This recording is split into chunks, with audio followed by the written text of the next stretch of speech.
We are reciting Srimad Bhagavatam, Canto 3, Chapter 4, Text 1. 4, 4, 3, 4, 1. Uddhav उवाच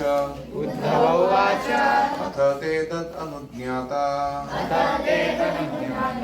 भुक्त्वा पीत्वा च वारुणिम् तया विभ्रंशितज्ञाना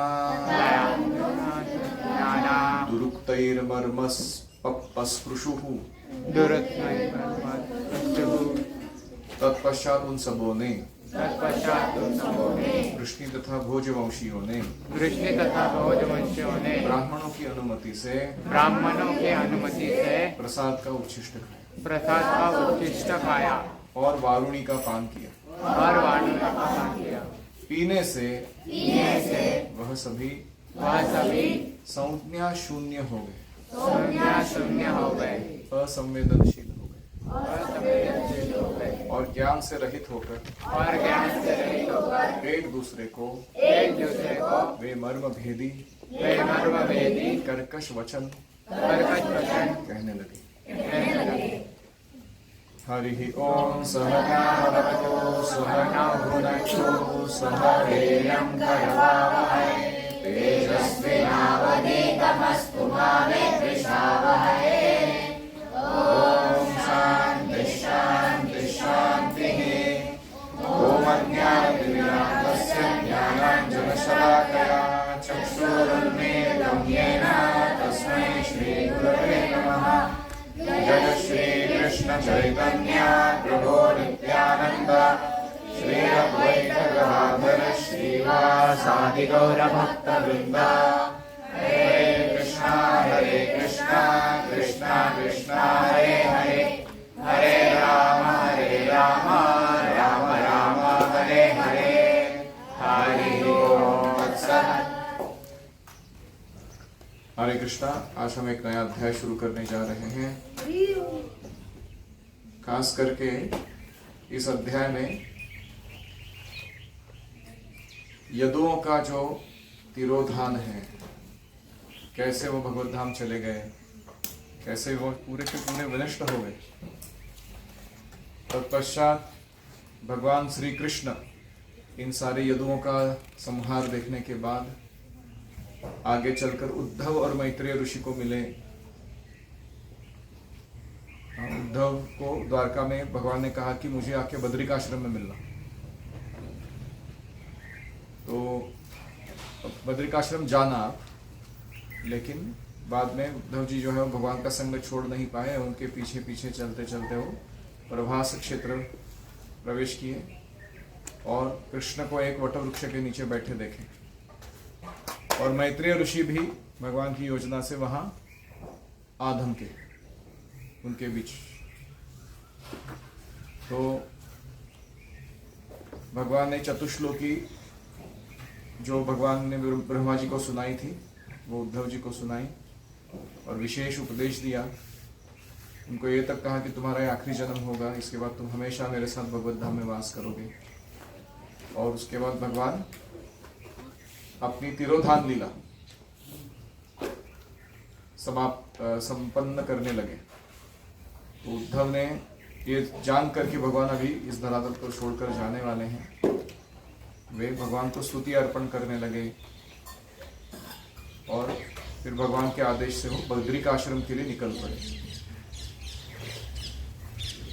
तो इसी अध्याय में हम आगे चलकर देखेंगे कि विदुर जी जो है वो जब सुनते हैं कि उद्धव भगवान के आखिरी जो क्षण थे इस धरातल पर उसमें उनके साथ थे और बहुत विशेष आदेश उपदेश ग्रहण किए, तो वो कहने लगे कि आप मुझे शिष्य के रूप में स्वीकार करके वही उपदेश मुझे भी सुनाइए।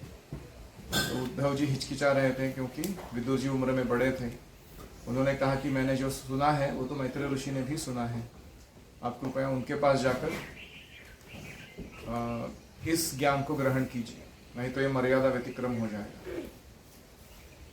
तो इस प्रकार भगवान ने जब अपना भगवत धाम जाने का ठान लिया, उद्धव को उन्होंने अपना मैसेंजर बनाया सारी मानव जाति के लिए। मेरे आखिरी संदेश क्या है वो तुम प्रसारित करो। इसलिए उद्धव जी का स्थान बड़ा विशेष है। और अंत में विदुर जी जो हैं उद्धव से यह सारा सुनने के बाद दिव्य भाव में आकर दिव्य चेतना धारण करके अपनी अगली जर्नी प्रवास के लिए निकल पड़ते हैं। किसकी तरफ? हाँ, मैत्रेय ऋषि की तरफ। और वो मैत्रेय ऋषि को गंगा के तट पर जाकर मिलते हैं आगे चल के। तो ये सारा इस अध्याय में होने वाला है। तो अभी हम पढ़ रहे हैं पहले 3 श्लोक। इन 3 श्लोकों में वर्णन आएगा कि कैसे यदुओं ने वारुणी पान किया, वे संभ्रमित हो गए, ज्ञान शून्य हो गए और एक दूसरे को दुर्वचन कहते हुए, कर्कश मर्मभेदी वचन कहते हुए नष्ट कर दिए। वहीं के पास के बांबू जो श्राप के अनुसार उस मूसल से उत्पन्न हुए थे, मूसल की पाउडर से, उनको लेकर एक दूसरे को दे मारे और फिर वो अपना शरीर त्याग करके भगवान की नित्य लीला में प्रवेश किया। तो ये पहले 3 श्लोकों में आज हम देखें। प्रभुपाद जी तात्पर्य में लिख रहे हैं, ब्राह्मणों को भोजन कराया जाना चाहिए सर्वप्रथम, फिर जो आतिथेय यानी अतिथियों को भोजन खिलाने वाला व्यक्ति, उसे उनकी परमिशन लेकर भोजन ग्रहण करना चाहिए। तो अगर आपने कोई घर में प्रोग्राम किया, वैष्णवों को बुलाया, आपने उनको प्रसाद किया, प्रसाद परोसा, उन्होंने प्रसाद ले लिया, तो आपको उनसे जाके परमिशन मांगना कि अभी हम प्रसाद ले सकते हैं क्या? तो जब परमिशन देते हैं तो खाने के लिए बैठना है। तो क्षत्रियों के लिए कुछ कुछ उत्सव या कुछ कुछ विशेष त्योहार के समय मदिरा पीने की छूट दी जाती है। ये सबके लिए नहीं। जैसे कुछ लिमिटेड क्वांटिटी में गैम्बलिंग करना, कुछ लिमिटेड ओकेजन्स में मीट ईटिंग, मांस खाना, और एक से अधिक पत्नियों को स्वीकार करना, भोगदासी के रूप में नहीं, पत्नी के रूप में। ऐसे क्षत्रिय राजाओं को विशेषकर छूट दिया जाता है, वो उनके रजोगुण स्वभाव के अनुरूप है। तो इन्होंने चावल से बनी हल्की मदिरा पी, हल्की मतलब जो बहुत इंटॉक्सिकेटिंग नहीं थी, और भगवान की योजना से इस मदिरा पान के कारण वे इतने असंवेदनशील हो गए, इनसेंसिटिव हो गए कि अपने पारस्परिक संबंधों को भूल गए, अपने खुद के बारे में वल्गना करने लगे, मैं श्रेष्ठ हूँ कि तुम श्रेष्ठ हो। और जब ऐसे बात से बात बढ़ी तो एक दूसरे को कटु वचन बोलने लगे, यहाँ तक कि ऐसे वचन बोले कि दूसरे के हृदय को भेद दे। तो प्रभुपाद लिखते हैं, मदिरापान इतना हानिकारक है कि कोई अत्यंत सुसंस्कृत परिवार भी नशे से प्रभावित होकर अपने आप को भूल सकता है और बहुत बड़ा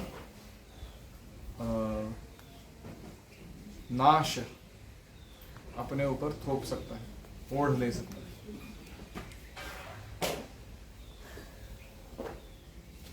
तो ये सारा कृष्ण की इच्छा अनुरूप हुआ, इसलिए हम यदुवंशियों को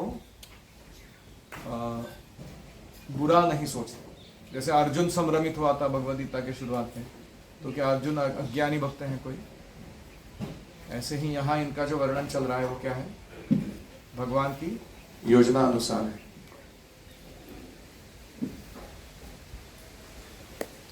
तेषां मैरेय दोषेण विषमीकृतचेतसां निम्लोचतेरवावासित वेणुनामिव मर्दनम्। जिस तरह बांसों के आपसी घर्षण से उनका विनाश हो जाता है अग्नि प्रकट होकर, उसी तरह सूर्यास्त के समय नशे के दोषों की अंतःक्रिया से उनके मन असंतुलित हो गए और उनका विनाश हो गया। तो बांस जो होती है, बैम्बू, जंगल में कभी कभी एक दूसरे के ऊपर हवा से घिसती है और उससे अग्नि जल उठती है और उस बाम्बू के पूरे वन को, पूरे अरण्य को फॉरेस्ट फायर, दावानल के रूप में खत्म कर देती है। ऐसे ही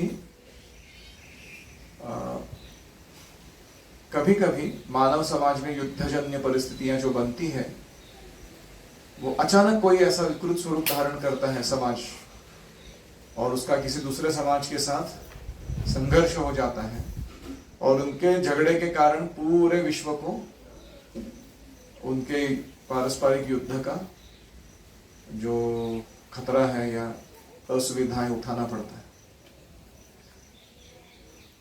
और ये क्यों होता रहता है समाज में बार बार? क्योंकि लोग कृष्ण भावना भावित नहीं है।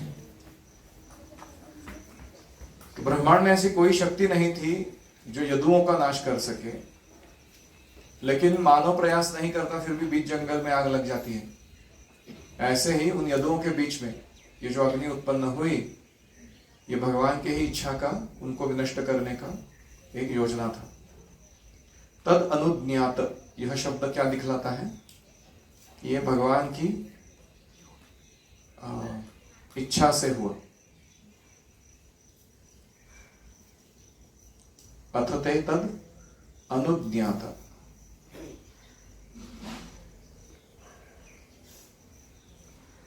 तीसरा श्लोक, भगवान स्वात्ममायाया गतिम ताम वदोक्य सह सरस्वतीम उपस्पृश्य वृक्षमूलम उपाविशत।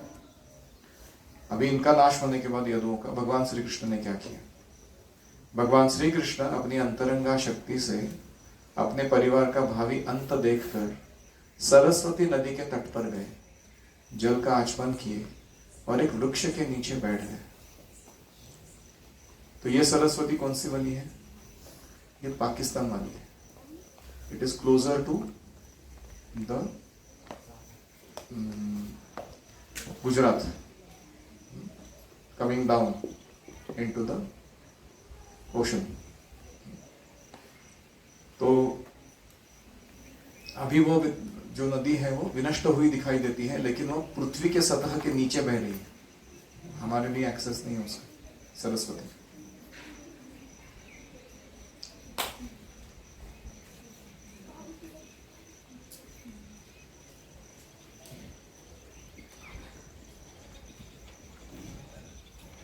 तो भगवान ने इतना लंबा चौड़ा योजना बनाया था कि यदुवंशी ब्राह्मणों का अपमान करे, उनसे शापित हो जाए, फिर वो मूसल की लीला हो जाए, फिर वहां से बांबू उत्पन्न हो जाए, फिर ये लोग जाए प्रभास क्षेत्र, वहां वारुणी फिकर मत्त हो जाए और एक दूसरे को बुरे वचन कहते हुए फिर पहले शब्दों से और फिर उस बांबू से आघात करे एक दूसरे के ऊपर, और इस तरह फिर नष्ट हो जाए। भगवान ने ऐसा योजना एक कारण इसलिए भी किए थे, ये दिखाने के लिए कि सही में यदुवंश जो है वो इस जगत में अभी नहीं रहा, इस सारे समाज को पता चले, इसलिए ऐसा पब्लिकली आयोजित किया। अनुज्ञात, यह संपूर्ण घटनाक्रम की व्यवस्था भगवान द्वारा की गई थी। ये विशिष्ट लीला उनकी बहिरंगा शक्ति या भौतिक प्रकृति के अधीन नहीं हुई संपन्न। ये लीला अंतरंगा शक्ति के प्रदर्शन के कारण हुई। तो इसलिए जीव गोस्वामी इन घटनाओं को जादूगरी की कला के रूप में बोलते हैं। भगवान की जादूगरी है ये, कि कैसे भगवान ऐसे ट्रिक करते हैं कि सारा समाज ऐसा सोचता रहे कि इन्होंने एक परस्पर झगड़ा करके अपने आप को मिटा दिया। वास्तविकता यह है कि भगवान उनको उस माध्यम से अपने स्वरूप सिद्धि आध्यात्मिक जगत में लेकर चले गए। फ्रैक्ट्रिसाइडल वॉर बोलते हैं उसको, भ्रातृघाती युद्ध संस्कृत शब्द। तो इस प्रकार यदुवंश का नाश होने की लीला संपन्न हुई। अभी आगे बढ़ते हैं। अहंचोक्तो भगवता प्रपन्नाति हरेणः बदरीं त्वं प्रयाहीति स्वकुलं संजिहीर्षुणा। भगवान उनके कष्टों का विनाश करते हैं जो उनके शरणागत हैं। अतएव जब उन्होंने अपने परिवार का विनाश करने की इच्छा की तो उन्होंने पहले ही बद्रिकाश्रम जाने के लिए मुझसे कह दिया। उद्धव कह रहे कि भगवान नहीं चाहते थे कि मैं उसमें भाग लूं। उन्होंने सोचा, बोला कि आप बद्रिकाश्रम चले जाओ। तो कृष्ण कहते हैं, वेदाहम समतीतानि वर्तमानानि चार्जुन भविष्याणि च भूतानि माम तो वेद न कश्चन। मैं भूत वर्तमान भविष्य तीनों समय में क्या घटित होने वाला सब कुछ जानता हूँ, लेकिन लोग मैं कौन हूं, मुझे क्या करना है, आगे मेरी योजनाएं क्या है, वो समझ नहीं सकते हैं। तो भगवान की इच्छा थी कि उद्धव जो है वो पहले ही बद्रिकाश्रम जाए और नर नारायण ऋषि जो वहां पर वास करते हैं उनका सानिध्य प्राप्त करें, उन भक्तों की संगति में कीर्तन श्रवण ज्ञान वैराग्य इनकी अपनी उत्सुकता बढ़ाए। इसके लिए उन्होंने ऐसा आदेश दिया। तथापि तदभिप्रेतम जानन हरम अरिंदम पृष्ठतोन्वगमं भर्तुः पाद विश्लेषण अक्षमः। हे अरिंदम विदुर, वंश का विनाश करने की उनकी इच्छा जानते हुए भी मैं उनका अनुसरण करता रहा, मतलब मैं उनके ही पीछे पीछे जाता रहा, बद्रिकाश्रम नहीं गया, क्योंकि अपने स्वामी के चरण कमलों से बिछोह की सह पाना मेरे लिए संभव न था। तो कोई कहेगा ये आज्ञा का उल्लंघन नहीं है भगवान बोल रहे हैं कि जाओ, और वो वक्त में नहीं, आपको छोड़ के नहीं जाऊंगा, वो आपके पीछे पीछे ही जाऊंगा। तो यह एक शब्द है तद अभिप्रेतम। अभिप्रेत मतलब उनकी इच्छा जानकर। हालांकि भगवान ये आदेश दे रहे हैं मुझे, लेकिन उनकी आंतरिक इच्छा है कि मैं उनके साथ ही जाता रहूं। अभिप्रेत मतलब कभी कभी कोई चीज बोला नहीं जाता है, समझ के लिया जाता है। जैसे आपकी माँ आपको कभी कभी गुस्से में बोलती घर से निकल जा, तोंड काळं कर तुझं, टिपिकल मराठी भाषा, मुंह काला कर अपना, बोलती कि नहीं बोलती? तो आप कैसे ही मुंह काला करके आते हो? उसके बाद उसका मतलब क्या होता है कि मैं बहुत गुस्सा हूं, अभी मेरे से बातचीत मत कर वरना पिटाई धुलाई होगी, अभी शांत रहे। तो उस समय वो अभिप्रेत वो होता है। तो बाद में जाके हम थोड़ा मनवा लेते हैं मम्मी को, फिर वो वापस खाना वाना बना के हमको प्रसाद खिला देती है। तो पहले वाले का क्या हुआ फिर, जो बोला था उसका? तो इसको कहते हैं अभिप्रेत। तो क्योंकि उद्धव भगवान कृष्ण के मनोभीष्ट को जानते हैं, इसलिए उन्होंने ऐसा किया। नित्यानंद प्रभु जब चैतन्य महाप्रभु ने उनको बोला कि मेरा डंडा संभाल के रखो, तो उसके 3 टुकड़े किए। स्नान के लिए गए महाप्रभु, तो नित्यानंद प्रभु डंडे को देख के बातचीत कर रहे उसके साथ।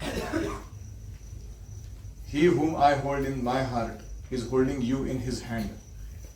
Why are you having such a big position? तोड़ दिया उसको, 3 टुकड़े किए। फिर उसको दंडभंग नदी वो जो पास में थी उसमें फेंक दिया। महाप्रभु जब वापस आए, पूछे मेरा संन्यास दंड कहाँ है? तो वो बोलने लगे कि आप कीर्तन कर रहे थे, मैं कीर्तन कर रहा था, भावोन्माद में मेरे ऊपर गिरे, मैं डंडे के ऊपर गिरा, वो टूट गया, कहाँ गया पता नहीं मेरे। कुछ तो स्टोरी सुना दी। तो महाप्रभु कहते हैं तुमको मेरे साथ लाने से ही गलती किया मैंने। अभी या तो तुम लोग आगे जाओ मेरे पहले जगन्नाथपुरी, या तो मेरे बाद आना, मैं तुम्हारे साथ नहीं चलूंगा।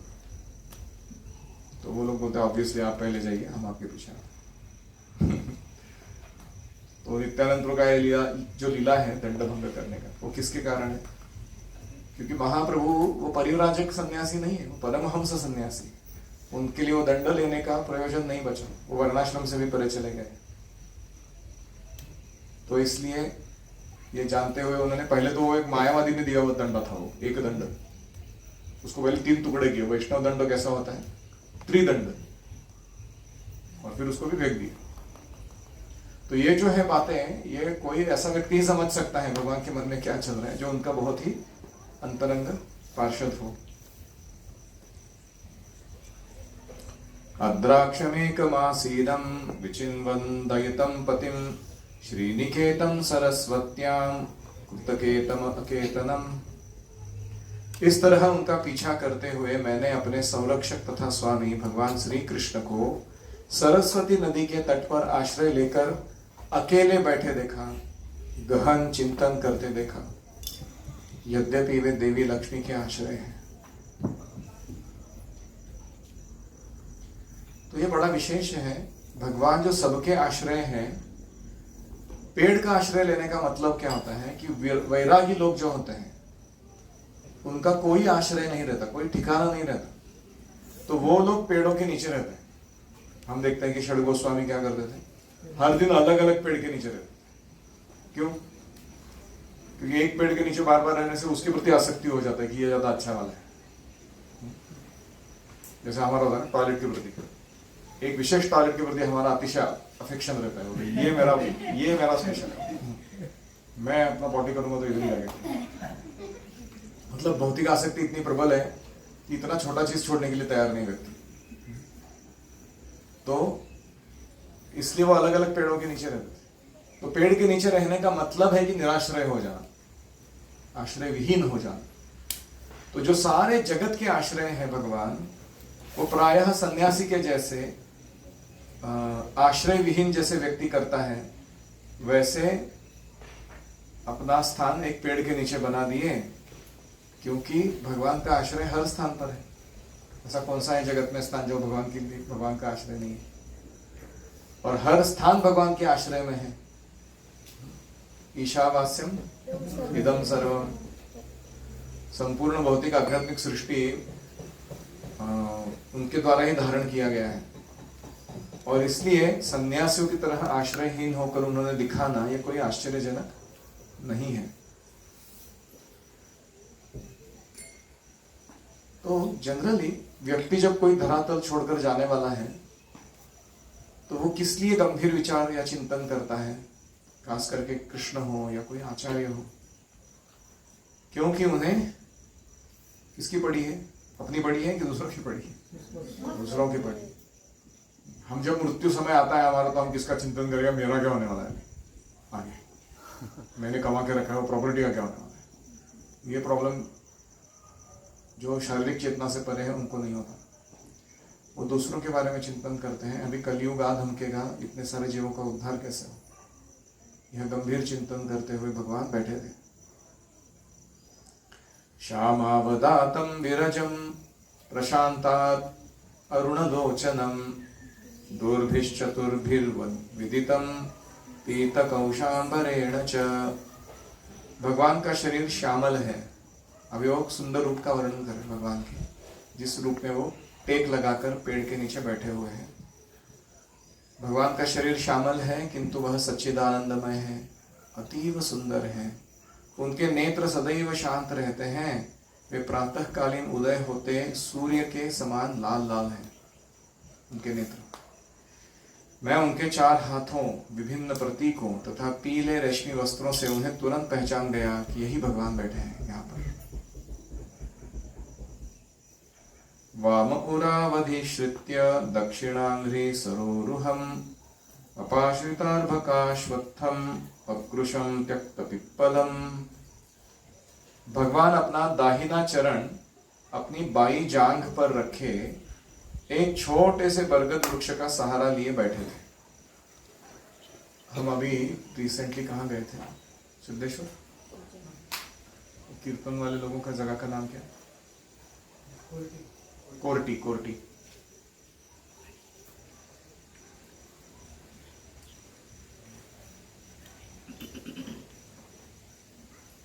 तो वो कोर्टी में एक अच्छा सा एक गुरुकुल है।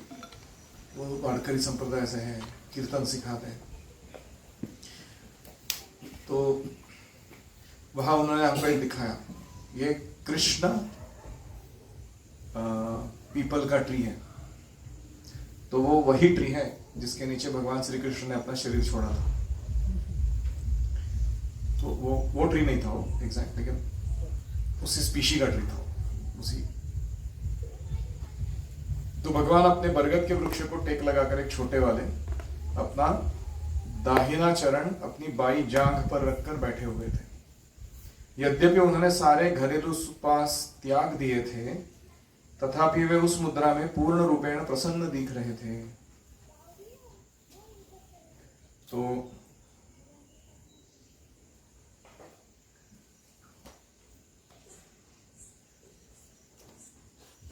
त्यक्त पिप्पलम का अर्थ क्या है कि जो व्यक्ति खान पान छोड़कर या किसी भी प्रकार की ऐशो आराम की जिंदगी का त्याग कर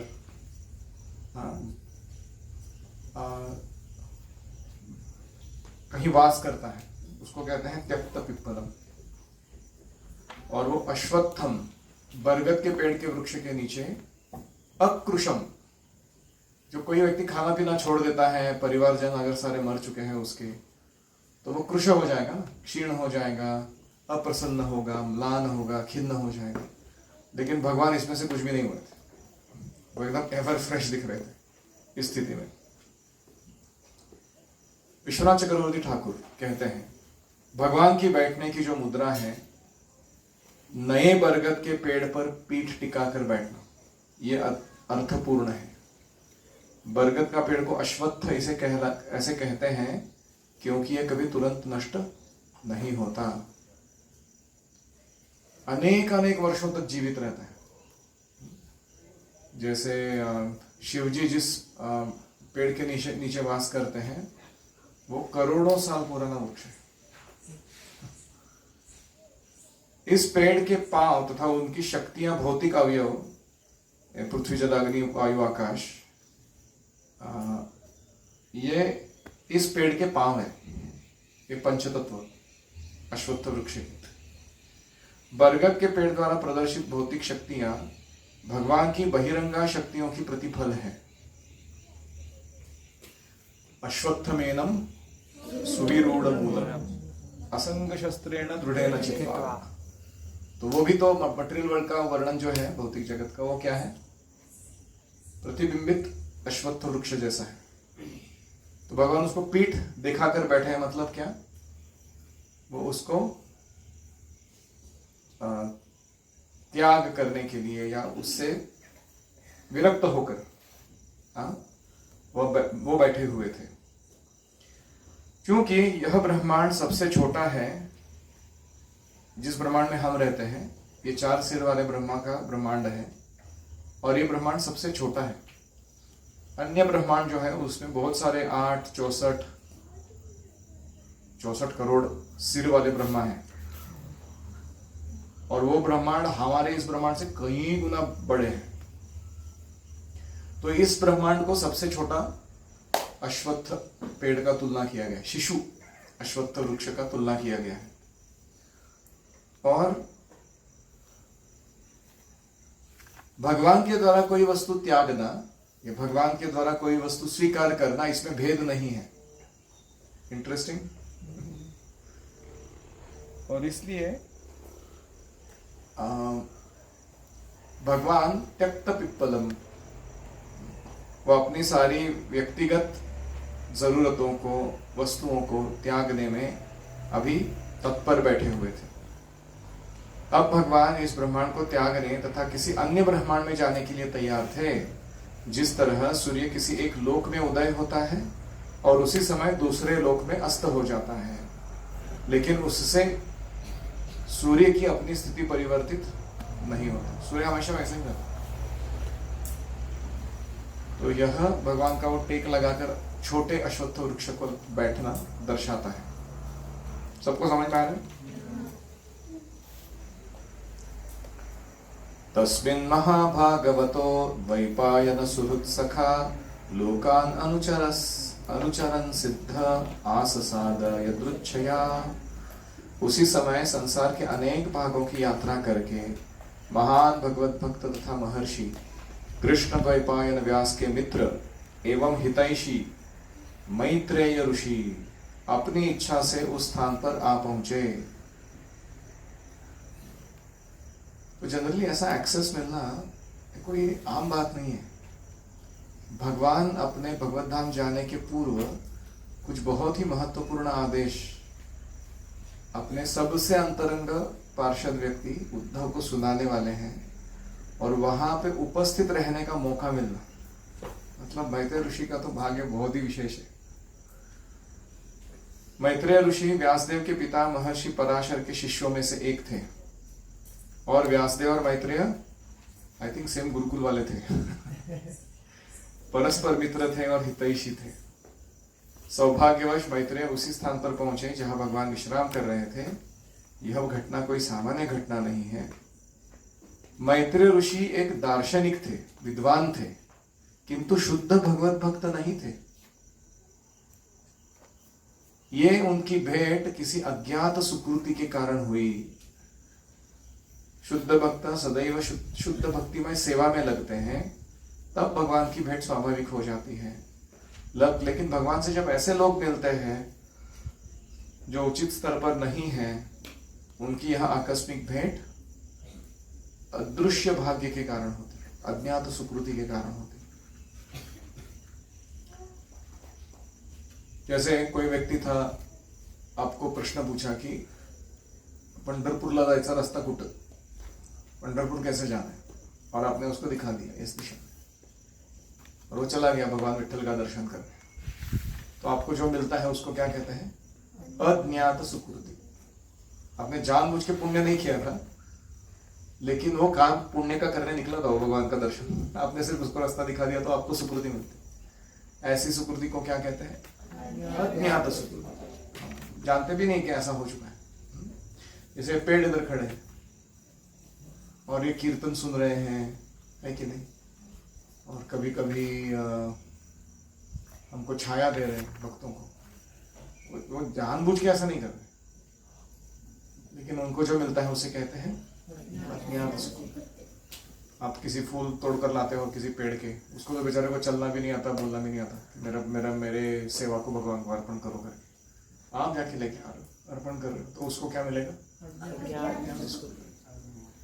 और ये जब फलित होती है तो कृष्ण का संग या साधना भक्ति का मौका मिल जाता है। तस्यानुरक्तस्य मनेर्मुकुन्द प्रमोद भावानत कंधरस्य आशृण्वतो मामनुरागहास समीक्षया विश्रमयन्नुवाच। मैत्रेय मुनि भगवान में अत्यधिक अनुरक्त थे और वे अपना कंधा नीचे किए प्रसन्न मुद्रा से सुन रहे थे। मुझे विश्राम करने का समय देकर भगवान मुस्कुराते हुए तथा विशेष चितवन से मुझसे इस प्रकार बोले। हालांकि उद्धव और विदुर दोनों महात्मा हैं, भगवान का विशेष ध्यान किसकी तरफ था? उद्धव की तरफ, क्योंकि वो शुद्ध भक्त हैं, निष्कलंक हैं। तो ज्ञानी भक्त क्या करते हैं? वो एकत्ववाद का दृष्टिकोण मन में रख के भगवान से संग करते हैं, इसलिए उनकी भक्ति शुद्ध नहीं मानी जाती। जैसे महाराष्ट्र में जो ज्ञानेश्वर, संत ज्ञानेश्वर है, वो ऐसे प्रकार के भक्त थे जो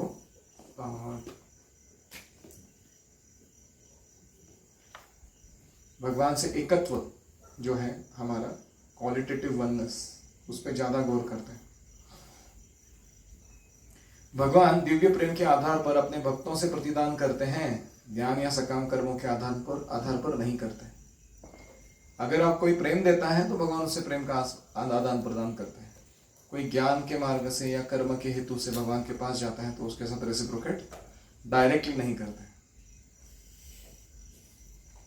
मतलब प्रेम का आदान प्रदान डायरेक्टली नहीं करते।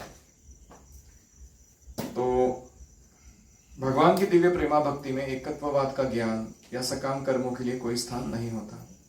वृंदावन की गोपियां ना तो परम विद्वान थी ना योगी थी, उनमें भगवान के लिए रागानुग प्रेम था, अतः भगवान उनके प्राणाधार बन गए और गोपियां भी भगवान की प्राणाधार बन गई।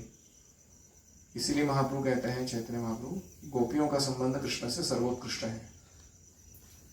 और यहाँ पर उद्धव का जो प्रेम है भगवान के प्रति या भगवान का उनके प्रति, वो मैत्रेय मुनि की अपेक्षा अधिक है, घनिष्ठ है।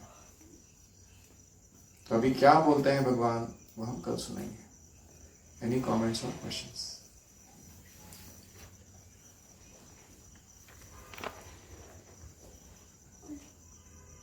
सबसे बड़ा ब्रह्मांड अभी कौन सा है? मुझे नहीं मालूम।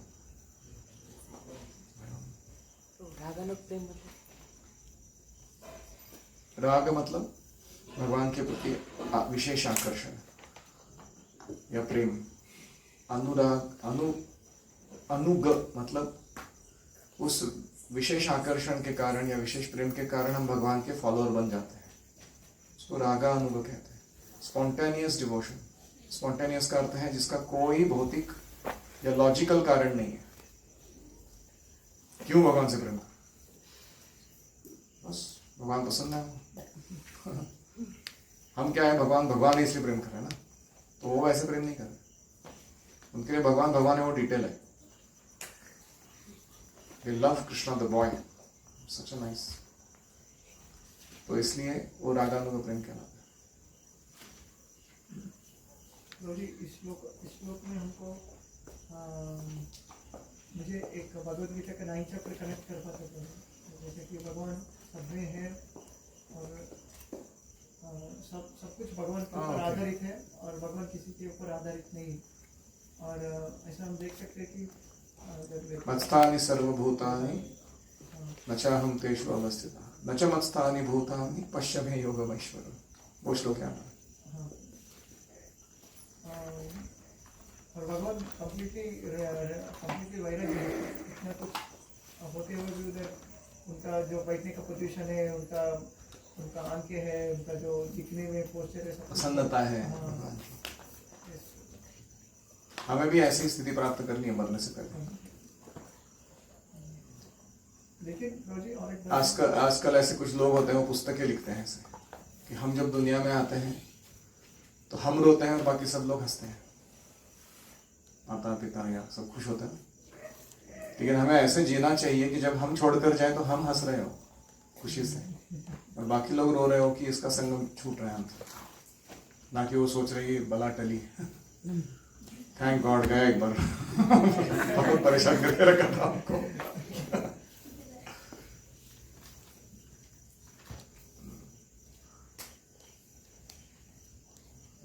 मानव समाज में युद्ध क्यों होता है, तो इसका कारण बताते कि लोग भगवत केंद्रित नहीं।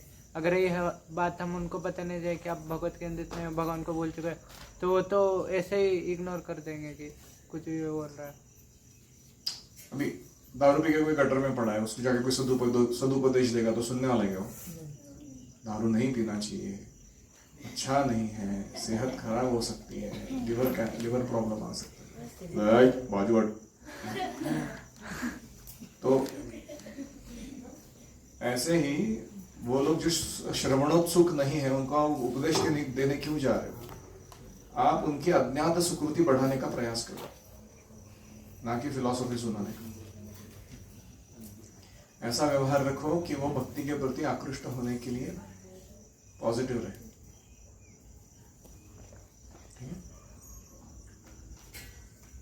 यस, आपने वो बोला कि वो वाला भक्त बहुत से स्टूडेंट जिसको भगवान खुद से उनके पास लाते हैं, ना कि वो खुद से भक्ति करके उनके पास जाते हैं। आपने वहाँ पे डिंडी के अंदर स्टोरी सुनाई थी, वो पंडरिक भी पहले डिवोटी नहीं थे, पर बाद में भगवान विठल से प्रसन्न होकर उनके दरबार में। भगवान अहेतु की कृपा देते हैं कभी कभी ऐसे लोगों को भी जो निपट भौतिकवादी होते हैं। उसका कारण यह होता है कि उसको किसी शुद्ध भक्त ने कृपा दी होती है।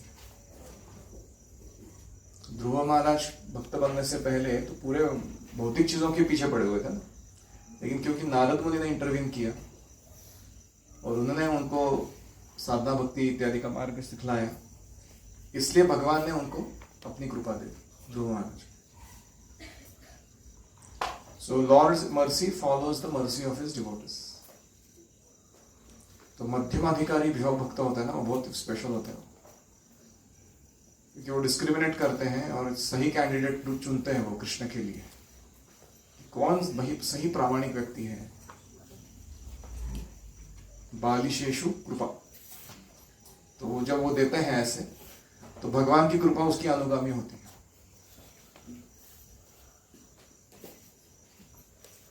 Yes. अगर हमें अपने स्कूल के मास्टर की सेवा करने तो उनके इंटरनल भाव को, हम जब सेवा करते हैं अपने गुरुदेव की, तो उनके आंतरिक भाव को कैसे जान पाएंगे? पहले स्टेप नंबर 1 है कि we should follow small instructions given by them nicely. जो पालन करने योग्य छोटे छोटे आदेश हैं वो ठीक से पालन करने हैं, फिर बड़े आदेश पालन करने की क्षमता आएगी, फिर वो हमें जब बड़े आदेश देंगे तो उनको अच्छे से निभाने के कारण हम उनके अंतरंग शिष्य बनेंगे। जब वो देखते हैं कि इसको बड़ा जिम्मेदारी दिया तो भी बहुत प्रामाणिकता से निभाता है। जब हम उनके अंतरंग बनेंगे तब वो अपने भाव या अपने मनोभाव आपको प्रकट करेंगे। वो बताएंगे आपको कि उनका नजरिया क्या है, वो कैसे सोचते हैं, कैसा कौन सा निर्णय उन्होंने क्यों लिया। So they give a glimpse into their heart, है कि नहीं? और उसके बाद ऐसी सेवा अनेक समय तक करने के बाद फिर हमको मनोभिष्ट समझ में आने लगे। ऐसे कोई चलो अभी मैंने इतना साल सेवा किया, 10 साल सेवा किया, अभी 10 किलोग्राम कृपा दे दो मेरे को, ऐसे कोई दादागिरी नहीं कर सकता।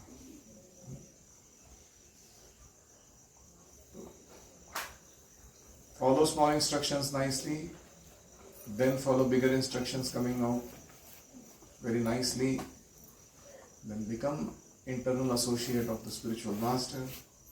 Then he will reveal why he does what he does to you, and then eventually you will start appreciating many things that he is doing. अभी हम देखेंगे कल वो जो हरीश्वरी प्रभु बताते हैं कि उनको पहला इंस्ट्रक्शन मिलता है। अभी इतना सारा सेवा करने के बाद first instruction Prabhupada gives.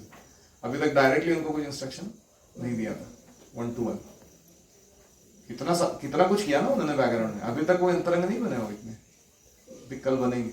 First instruction, you will see what instruction Prabhupada gives. So that is the process.